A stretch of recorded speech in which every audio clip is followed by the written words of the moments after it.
حماد رضا یہ سوال کرتے ہیں، اگر نماز میں بھولے سے صورتوں کی ترتیب الٹ ہو جائے تو کیا حکم ہے؟ پہلی رکعت میں سورہ اخلاص پڑھی اور دوسری میں سورہ کوثر تلاوت کی تو کیا سجدہ سہو کرنا ہوگا یا نہیں؟ رہنمائی فرمائیں۔ بھائی نے ایک بہت اچھا سوال پوچھا ہے۔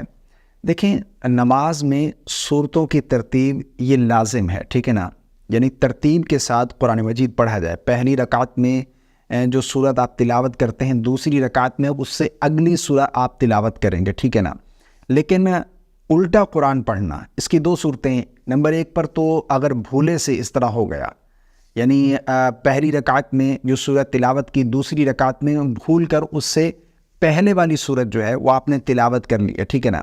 اگر بھول کر اس طرح ہوا پھر تو کوئی حکم نہیں ہے اور کوئی گناہ بھی نہیں، نماز بھی آپ کی ہو جائے گی۔ لیکن جان بوجھ کر الٹا قرآن پاک پڑھنا یہ مکروہ تحریمی ہے، ٹھیک ہے نا؟ اس طرح نہیں کرنا چاہیے۔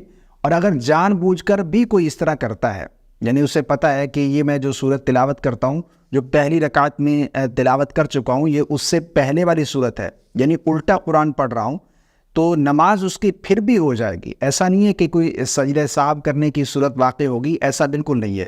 سجدہ سہو بھی نہیں کرنا پڑے گا، نماز بھی اس کی ہو جائے گی، ٹھیک ہے؟ اور نماز کا اعادہ بھی اس کے اوپر ضروری نہیں ہے، لیکن اس طرح کرنا نہیں چاہیے۔